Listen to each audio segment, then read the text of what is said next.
तो एक हम लोग के पास क्या लाता है, कॉची इंटीग्रल थ्योरम था,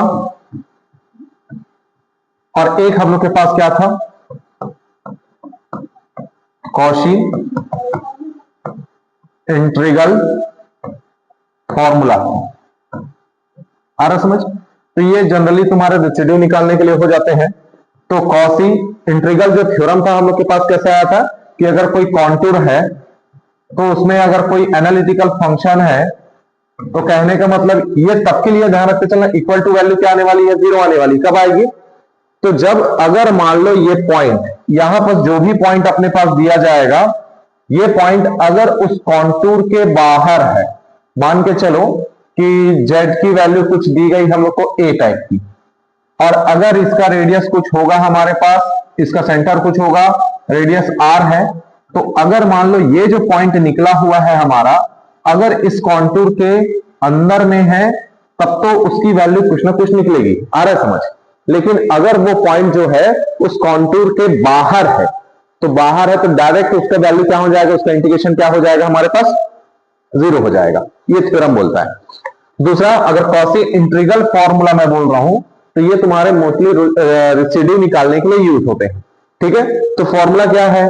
तो फॉर्मूला बोलता है, अब देखो चाहे तुम किसी एक पॉइंट पर ले लेते हैं, मान लेते हैं कि एफ अपने पास क्या चीज है, तो एफ कोई एनालिटिकल फंक्शन है, और अगर एनालिटिकल फंक्शन है तो वो क्या होगा, डिफरेंशिएबल भी होगा, कॉची रीमान इक्वेशन को क्या करेगा, सेटिस्फाई करेगा। आ रहा है समझ? ध्यान रखते चलना। तो इस तरीके से अपने पास है, तो फॉर्मूला क्या हो जाएगा, तो 1 हो जाएगा 2 पाई आई, और ये इंटीग्रेशन हमारे पास होगा कॉन्टूर का, ये हो जाएगा हमारे पास एफ जेड और जेड माइनस ए, और ये हो जाएगा हमारे पास डी जेड। तो ये हम लोग के पास है कॉची इंटीग्रल फॉर्मूला। आया समझ? तो इसी को अभी डिराइव करना है। ठीक है, और इसका हम लोग जनरल फॉर्मूला देखेंगे कि जनरल फॉर्मूले अगर मान लो डिफरेंशिएशन के फॉर्म में आएगा, या फिर जो कॉन्टूर है वो किसी एक ऑर्डर का तो नहीं होगा, 2 ऑर्डर 3 ऑर्डर 4 ऑर्डर का अगर देना चालू कर देगा, तो फिर हम लोग उस तरीके से कैसे रेसिड्यू निकालेंगे इसके बारे में अपने को ये बताता है। ठीक है, तो ये बेसिक है, हो गया वाला। चलो ठीक है, देखो तो फिर हम लोग दूसरा चीज देख लेते हैं फिर। चलो देखो, तो अपने पास टॉपिक क्या है अपना, तो ये हो जाएगा कॉची इंटीग्रल फॉर्मूला, है ना, ध्यान रखना। तो कॉची इंटीग्रल फॉर्मूला हमारे पास है। अब इसमें क्या है, स्टेटमेंट इसका देखो, तो अगर हम लोग मान लेते हैं क्या चीज है, एफ जेड इज एन या any analytical function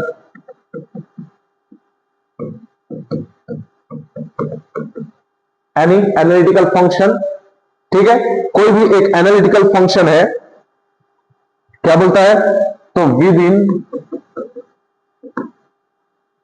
and on a closed contour, capital C कोई कॉन्टूर है, उसके अंदर में क्या चीज है अपने पास, कोई क्लोज्ड कॉन्टूर है जिसके अंदर में एक एनालिटिकल फंक्शन एफ जेड रखा हुआ है। ठीक है, और साथ ही साथ अगर इसी में लिखता हूं तो and if small A is any point within capital C, then हमारे पास जो आएगा फॉर्मूला वो क्या है, f A is equal to 1/2 pi i integration closed contour, ये हो जाएगा हमारा एफ जेड अपॉन कितना, जेड माइनस ए इंटू डी जेड। तो ये हम लोग के पास है इसका कंप्लीट क्या चीज, स्टेटमेंट। ठीक है, तो ये कब के लिए है, जब हमारे पास ए जो है, जो ए पॉइंट दिया गया है, ये ए जो पॉइंट है वो किसके अंदर में होना चाहिए, कोई क्लोज्ड कॉन्टूर के अंदर में होना चाहिए। आ रहा समझ? और क्लोज्ड कॉन्टूर का मतलब क्या चीज है अपने पास, कोई एक सरफेस है जो क्लोज्ड है, कोई कर्व है जो क्लोज्ड है। समझ में आ रहा कि नहीं आ रहा? ठीक है, क्लियर हो गया वाला। क्या बोला है स्टेटमेंट कि अपने पास if F Z is any analytical function within and on a closed contour C, उसके अंदर में क्लोज्ड कॉन्टूर के अंदर में होना चाहिए एफ जेड। एनालिटिकल होना चाहिए। तो फिर साथ में क्या चीज है, and if A small A is any point within C, then C के अंदर में जो कॉन्टूर है, जो कॉन्टूर क्लोज कॉन्टूर है, उसी के अंदर में कोई पॉइंट होना चाहिए। अगर वो पॉइंट ए जो है अगर कॉन्टूर के बाहर हो जाएगा तो ध्यान रखते चलना, हमारे पास जो इंटीग्रेशन है उसकी वैल्यू ऑटोमेटिक क्या होने वाली है, 0 हो जाएगा। समझ में आ रहा है कि नहीं आ रहा है? लेकिन अगर उस अंदर में है, उस कॉन्टूर के अंदर में वो पॉइंट दिया गया है, तो ध्यान रखते चलना फिर उसकी वैल्यू कुछ ना कुछ अपने पास निकलेगी। रेसिड्यू आता ही है। समझ में आ रहा है कि नहीं आ रहा है? इंपॉर्टेंट है उसका प्रॉपर्टी, ये सारी चीजें अपने पढ़नी है। फिलहाल अपन इसको डेरिवेशन देखेंगे। क्लियर हो गया? यहां तक स्टेटमेंट हो गया। अब मुझे ये प्रूफ करना है, ये प्रूफ करना है। तो अब देखो ये दिया हुआ है, अब इसमें देखो किस तरीके से अपने को निकालना है या डिराइव करना है। तो चलो इसका डेरिवेशन देख लो। अपने पास इसका डेरिवेशन फिर क्या चीज है, तो मुझे ये चीज पता है। अच्छा देखो समझो, मैंने कोई सरफेस लिया है, ऐसा कॉन्टूर लिया है, किसी भी साइज का एक कॉन्टूर, इसको मैंने बोल दिया सी, एक क्लोज कॉन्टूर हो गया। अब क्लोज कॉन्टूर के अंदर में मान लेते हैं कोई पॉइंट क्या चीज है, कोई एक पॉइंट दे दिया है ए, समझते चलना, ठीक है? कोई एक पॉइंट दिया है ए, ठीक है? अब मान लेते हैं कि इसी को सेंटर मान करके और आर रेडियस का मैंने क्या ले लिया, एक और क्लोज कॉन्टूर ले लिया, कोई सर्कल ले लिया। समझ में आ रहा कि नहीं आ रहा है? तो अपने को पता है कि अगर मैंने इस तरीके से लिया है तो सर्कल का इक्वेशन हम लोग क्या लिखते हैं, सर्कल का इक्वेशन मैंने बताया था कि सर्कल का इक्वेशन हमारे पास क्या होगा, z minus a is equal to क्या, आप मॉड के फॉर्म में। अगर लेकिन जेड कहां, जेड यहां क्या चीज है, जेड जो है वो क्या है, कॉम्प्लेक्स नंबर है। तो कॉम्प्लेक्स नंबर जब कभी भी इस तरीके से दिया जाता है, तो हम लोग ने 11th वाले कॉन्सेप्ट में पढ़ा है कि कॉम्प्लेक्स नंबर में दो चीजें निकलती है। एक निकलेगा क्या, मैग्नीट्यूड, आ रहा समझ, और एक क्या निकलता है, आर्गुमेंट वाला, गुणांक और मापांक निकलता है, जिसमें आर निकालते। अरे जैसे मान लो अपने पास जेड की वैल्यू क्या दे दी गई, एक्स प्लस आई वाई। तो अगर मैं इसमें मॉड ऑफ जेड बोलूं तो मतलब मीनिंग क्या निकलता है, under root X square plus Y square. आ रहा समझ? और इसी को भी बोला जाता है ना आर मापांक। आ रहा समझ, जो रिजल्टेंट है या मैग्नीट्यूड है। अब वैसे ही अगर मान लो मैं इसमें tan थीटा वाला फॉर्म लिखता हूं, एंगल निकालता, तो एंगल का फॉर्मूला क्या है अपने पास, tan inverse y upon x, यही तो आता है ना।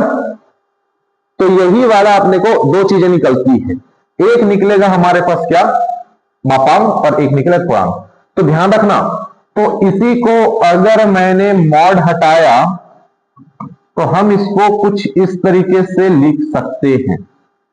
ये लिखने का तरीका होता है, कॉम्प्लेक्स नंबर को लिखने का तरीका है वो। जेड देखो, जेड कॉम्प्लेक्स नंबर है और स्मॉल ए भी दिया है, तो उसके साथ माइनस हो रहा है। अपने को डायमेंशनल फॉर्मूले से पता है कि अगर जेड के साथ कुछ चीजें जुड़ रही है, अगर जेड कॉम्प्लेक्स नंबर है तो दूसरे वाले को भी क्या होना चाहिए, कॉम्प्लेक्स नंबर होना चाहिए। तो सेम टू सेम ऐसे ही तो समझना, किसी भी कॉम्प्लेक्स नंबर को हम इस फॉर्म में लिख सकते हो, और इसी फॉर्म में तुम लिखते हो। 11th में तुमने ये सारी चीजें पढ़ी हुई है, समझ में आ रहा कि नहीं आ रहा? 11th में है, जब स्टार्टिंग का तुम ये वाला टॉपिक पढ़ते हो, कौन सा वाला, कि 1 प्लस ओमेगा स्क्वायर की वैल्यू कितनी, 0, ओमेगा क्यूब की वैल्यू कितनी, 1। ये सारी चीजें जिसमें हम लोग पढ़ते हैं, स्टार्टिंग में ही 11th में कॉन्सेप्ट ये सारी चीजें चलना चालू हो जाता है। आ रहा समझ, क्लियर हुआ? तो ये सारी चीजें थोड़ा सा ध्यान रखते रहना, क्योंकि यही तुम्हारा काम आएगा। और ये सारे कॉन्सेप्ट जो तुम लोगों ने 11th 12th में छोड़ करके रखे हुए हैं, ये सारे तुम्हारे काम आने वाले हैं। क्लियर हो गया? तो कॉम्प्लेक्स नंबर में दो चीजें निकलती हैं, समृद्ध संख्याओं में दो चीजें निकलती है, एक निकलेगा गुणांक और दूसरा निकलेगा मापांक। ठीक है, एक रिजल्टेंट या फिर मैग्नीट्यूड, और एक क्या होगा, आर्गुमेंट या फिर एंगल वाला जो चीज है। समझ में आया? तो अब समझना, तो क्या बोलता है यहां से थोड़ा समझते चलिए। देखो दो चीजें चाहिए मेरे को, यही प्रूफ करना है। मतलब जनरली अगर मैं बोलूं तो मुझे इसकी वैल्यू चाहिए, समझते चलो। मुझे कॉन्टूर इसकी वैल्यू निकाल रहा हूं। अब मैं क्या करने वाला हूं, अब हम लोग एक काम करेंगे, मैं इसको लेकर के, अगर मैं इसको और कुछ ऐसा लिखूं तो इस तरीके से लिखाएगा, 2 pi I F A is equal to C हो जाएगा, एफ जेड हो गया, जेड माइनस ए हो गया इंटू डी जेड। क्लियर है? ये वाला फॉर्म भी है। तो मैं एक काम कर रहा हूं, इसमें का जो है मैं राइट हैंड साइड लेता हूं और क्या लाने वाला हूं, लेफ्ट हैंड साइड। क्लियर हो गया? इसका डेरिवेशन है। तो अब इसी को मेरे को चाहिए। अब थोड़ा समझना यार, अगर मैंने इसको लिया, ये कंप्लीट सी है और इसको मैंने कोई क्या बोल दिया, कॉन्टूर C1 बोल दिया, तो अब मुझे जो है वो C1 पर नहीं चाहिए, मुझे पूरे कॉन्टूर पर चाहिए। समझ रहा कि नहीं आ रहा? पूरे कॉन्टूर पर चाहिए। तो अब यहां पर हम लोगों ने कुछ चीजें पिछले वाले में पढ़ा हुआ है, क्या, कॉसी इंटीग्रल थ्योरम। तो कॉसी इंटीग्रल थ्योरम के आगे भी एक टॉपिक है जिसको एक्सटेंशन थ्योरम बोल देता है उसका, quasi Riemann sorry quasi integral theorem का एक्सटेंशन।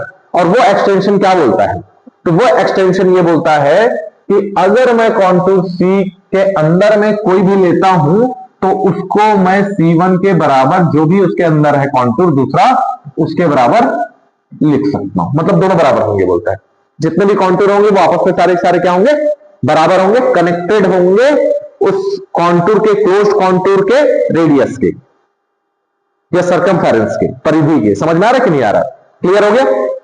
तो समझना। तो अब चाहे तुम C लो चाहे C1 लो, ये दोनों क्या है, सेम। अब यहां पर समझ में आ गया, सिंस अपने पास क्या है, इक्वेशन ऑफ कॉन्टूर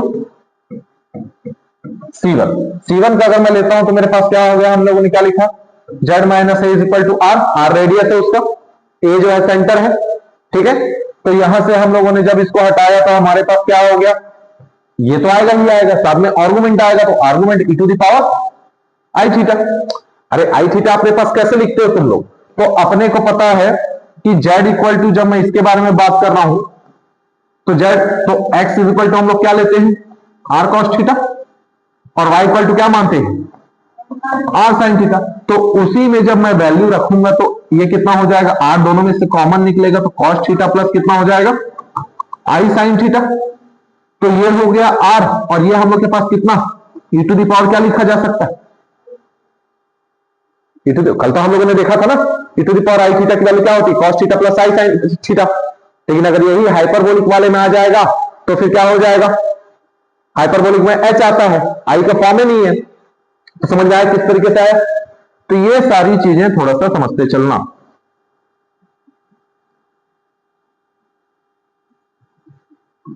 समझ में आ गया? ठीक है।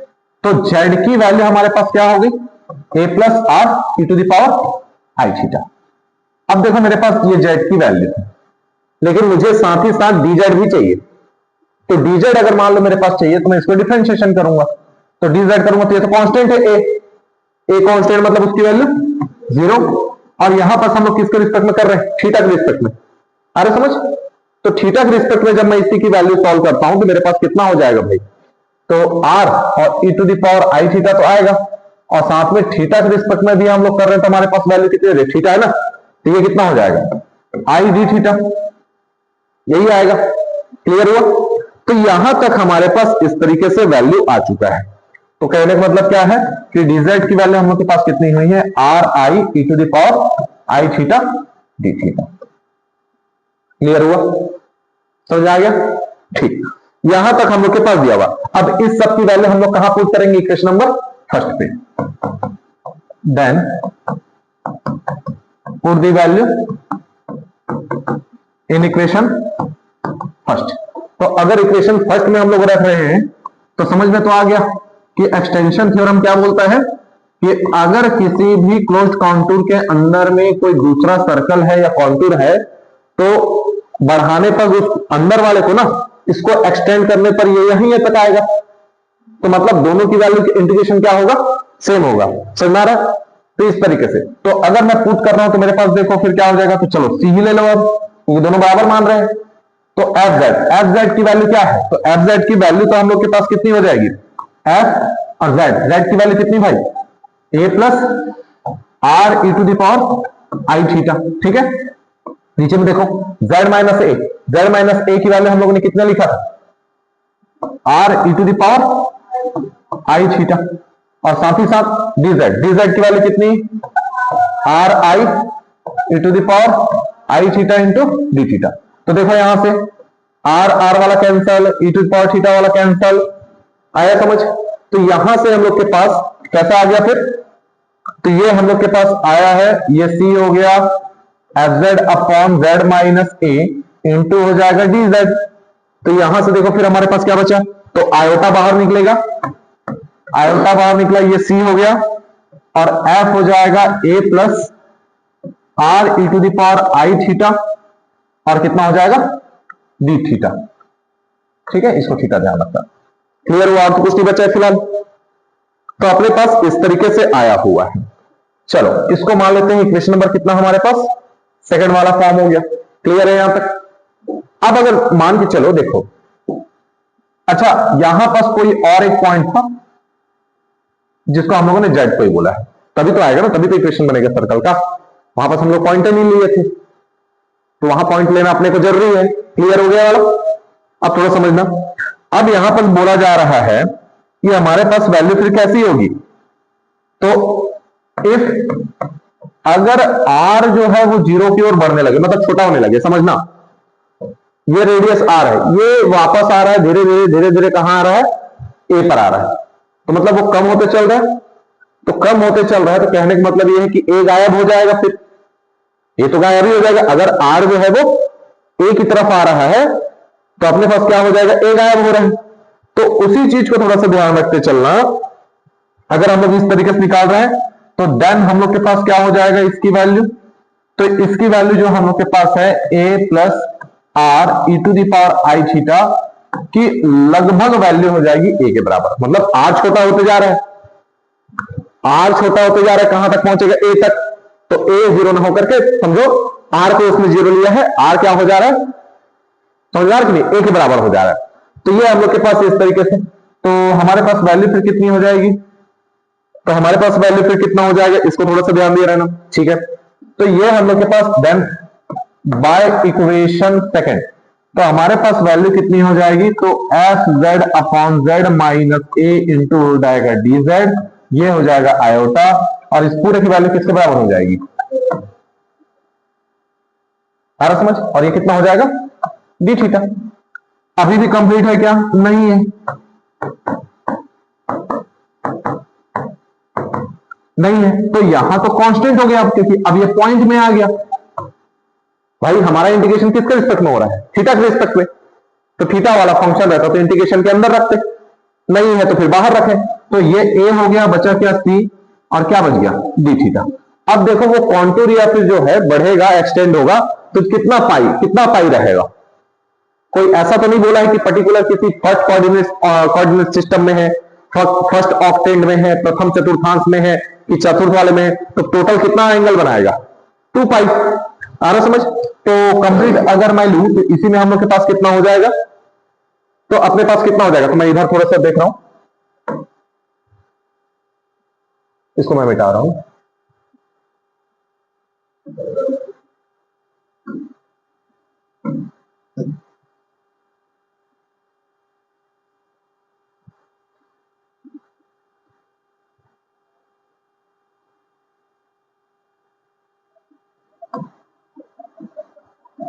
ठीक है, तो ये हम लोग के पास कितना हो गया, तो ये हुआ है एफ जेड जेड माइनस ए इंटू डी जेड, ये हमारे पास कितना हो गया, तो ये हो गया आयोटा एफ ए इंटीग्रेशन, अब कितना हो जाएगा 0 से पाई पूरे के लिए, और ये हम लोग के पास कितना हो जाएगा डी थीटा। तो हमारे पास कितना हो गया आयोटा एफ ए, और ये कितना हो जाएगा थीटा हो जाएगा 0 से 2 पाई।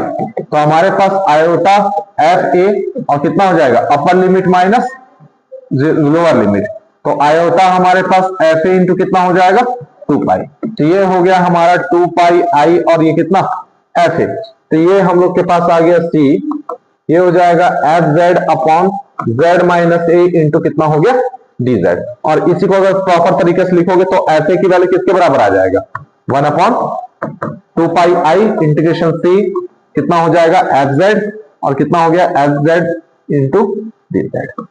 तो यही हम लोग के पास है कॉची रीमान क्या formula, sorry Cauchy integral formula. आया समझ। तो इस तरीके से है, तो इसको इंपॉर्टेंट है, थोड़ा ध्यान रखना। क्लियर हुआ?